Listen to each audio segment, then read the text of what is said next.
This is the Everest podcast for the Australian Turf Club. Of course, mid-October it all is, the 2021 edition, and it's great to be joined by one of the slot holders, great man, Max Whitby. How are you, Max?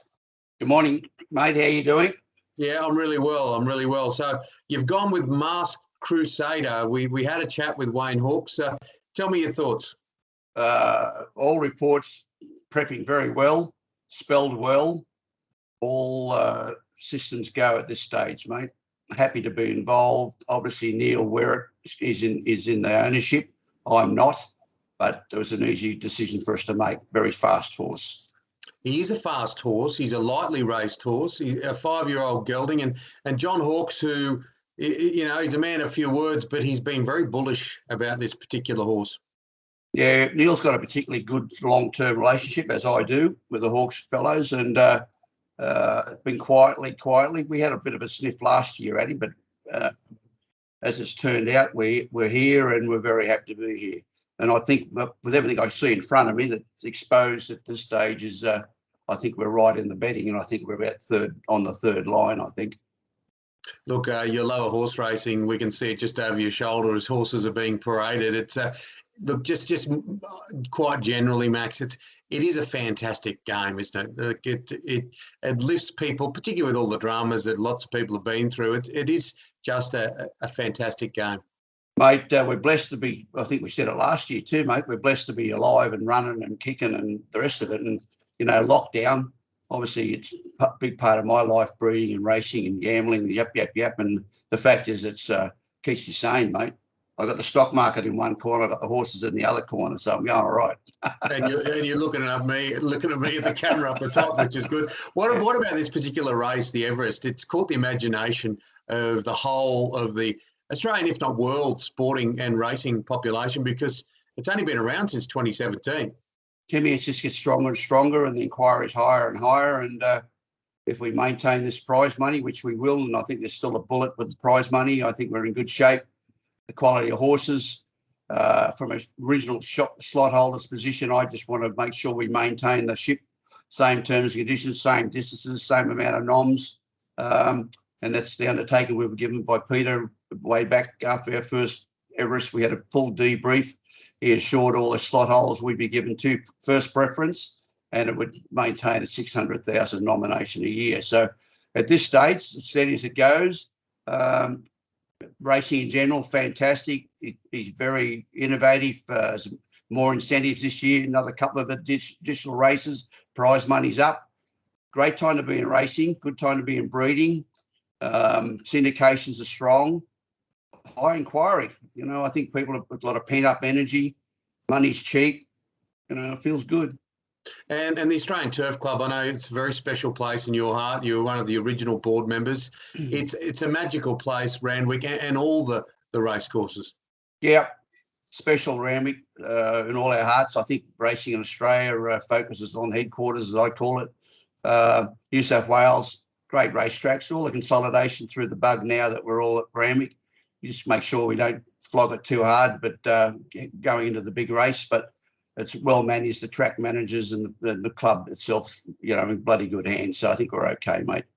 All right, let's go back into history and have a look at a few of the Everests. And I'm going to mention something. Not the first one. I'll have to mention that, but I'll mention it last. So I'll softly hit. Okay.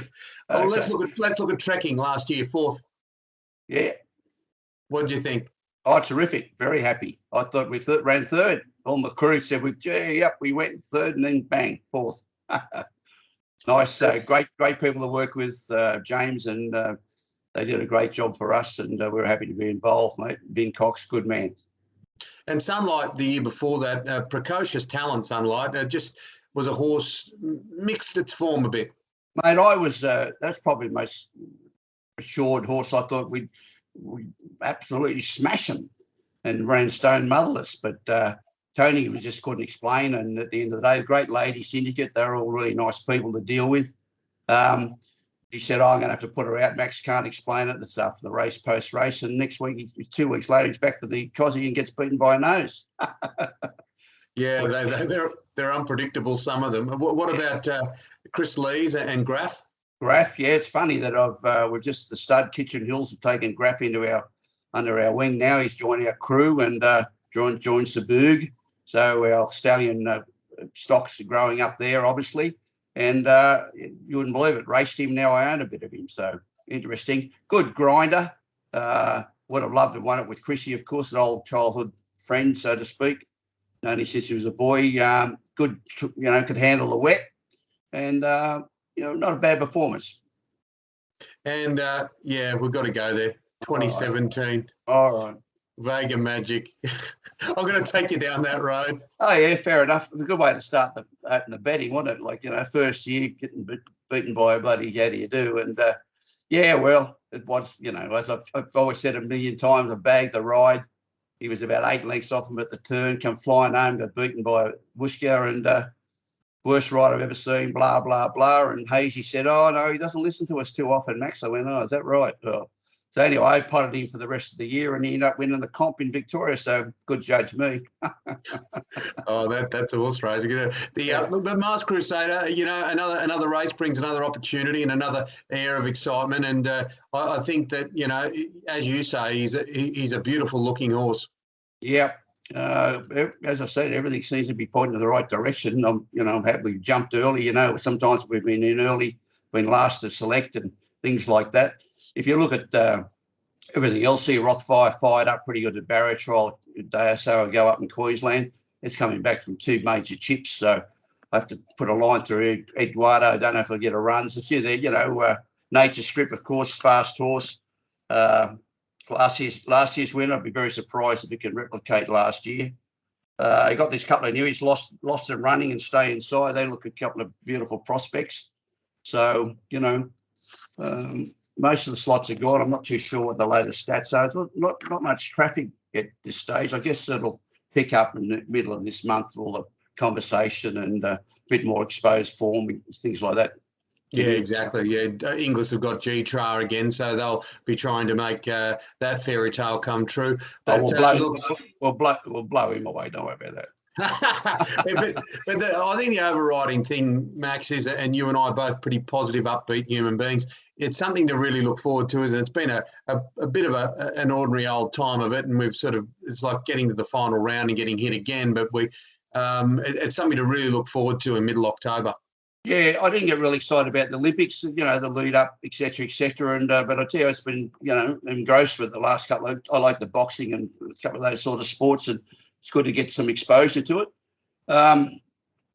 Today's Coffs Harbour Cup, second year we've missed Coffs Harbour, missed Grafton 2 years, missed Wagga 2 years. So it's been a real pain in the neck for me and my mates, that we do all the country circuits. But, stay positive, old mate.